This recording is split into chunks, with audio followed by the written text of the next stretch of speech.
All right, what is up, folks? So I'm live here in Brantford, Ontario. Brantford obviously is known for Alexander Graham Bell, so that's in the upcoming video. And of course, Alexander Graham Bell is the man to invent the telephone. But for this video, I want to talk about something that's extremely important to me. It's very personal, and it's very personal to the Chinese culture. And so you guys can see there. So that's the casino. There's it's called the Elements Casino. It's actually quite nice inside. I'm going to go inside a bit. So if you follow this channel for a long time and you know the story about my dad's terrible gambling habits, well, I would say at this casino here in Brantford. So this is actually 82 kilometers or roughly 51 miles away from my dad's house. For a period, I would say probably of 5 to 6 years, he was probably coming here minimum 5 days a week. And sometimes he would stay here for, 24 hours, 36 hours, 48 hours. I would say he probably lost a minimum $100,000 Canadian during his years of gambling in Canada. And most of that 100,000 he lost at this casino. It's a terrible addiction. And I don't think you guys need me to elaborate. Everybody knows that the games are rigged, right? Yes, there's a chance of winning, but tiny percentage, right? Sometimes when people come to these places, 1 or 2% of the time they get extremely lucky and they can win a lot of money. But for the vast majority, it's the equivalent of basically taking $500 and flush it down your toilet. So it is at this location many years ago. So this is around between, I would say, 2010, 2011, 2012. This is when I was still in touch with my dad. He actually forced me to withdraw money from the ATM on the inside. So at the time I had a limit of $500 Canadian. Keep in mind the minimum wage at the time was only $10 per hour Canadian. So I was only working at a gas station and making minimum wage. So when he lost all of his money and when the money ran dry, he went to me. He grabbed me by the shirt and he forced me to withdraw money from the ATM, and I withdrew $500 on 3 separate occasions over the course of a few months. Of course, all for him to lose it just within the next couple hours. And every time he lost money at the casino, he went into full berserk mode. I'm talking about Joseph Stalin, like the Great Purge. I'm talking about Adolf Hitler and the rise of Nazi Germany. Every single time he went absolutely nuclear, but he would keep on coming back and coming back and coming back. And I have something honest to say. This is probably one of the darkest sides about China. I want to be brutally honest. Okay, if you think the gambling addiction in the Western society is bad, whether you're living in America or Canada or in Europe or Australia, I can understand. I'm sure a lot of people here do have a gambling addiction, but the gambling crisis in China is 10 times worse than anything you can ever imagine. So let me put it this way. Gambling is actually illegal on mainland China. There's only one city in China where gambling is actually legal. That is in Macau, which is roughly 1 hour away from Hong Kong if you take the boat. So in Macau, China, do you guys know how much revenue the city of Macau generates from gambling per year? 200 billion US dollars per year. That's in one city. 200 billion. Do you guys know what is the gambling revenue of Las Vegas? Las Vegas is not gambling capital of the world, by the way. It's nothing compared to Macau. For Las Vegas, it's roughly $25 billion. Imagine 200 billion. So China's GDP is roughly $20 trillion US. Okay, I understand China's purchasing power parity is the #1 in the world. But let's look at the GDP.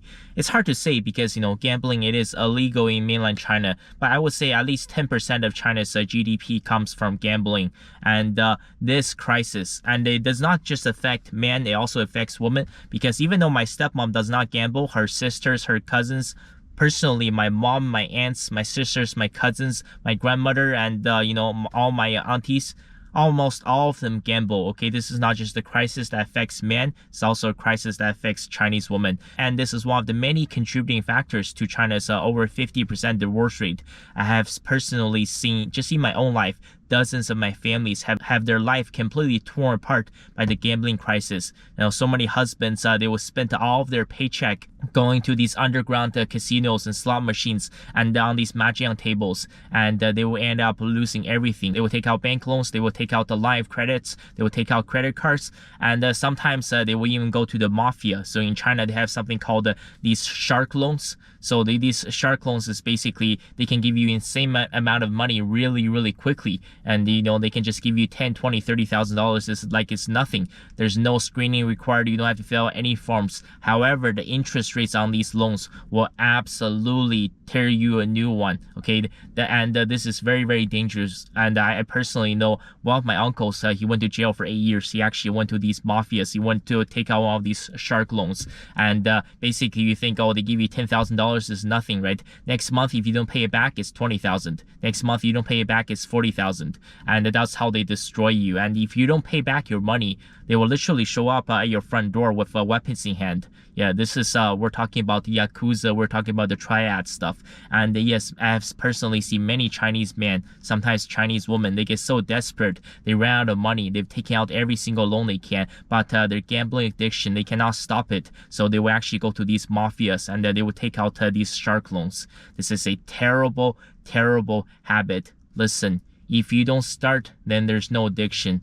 Like I said before, I don't smoke, I don't drink, I don't gamble. If you don't start, there's no craving, there's no addiction. But once you start, it's a very, very dark, a very, very vicious cycle. I saw the lives of many of my family members getting destroyed here. Like I said, I'm being honest. I honestly think, that's a conservative estimate, right? All the years my dad has lived in Canada, he's lost at least 100,000, probably 60 to 70,000 of that cash. He's lost it right here at the casino. I know he set a record. The most money he has lost in a single day at this casino, I believe, was like $4,000. $4,000 in 24 hours.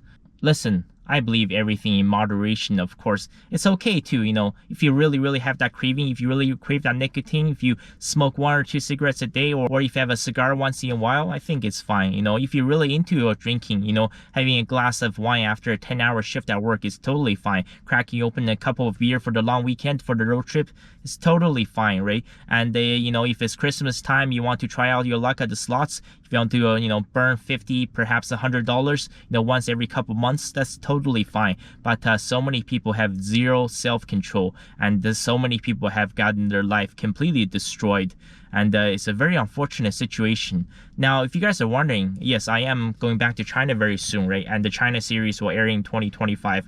Will I go to actually one of those underground casinos or gambling centers in China and try to get some coverage?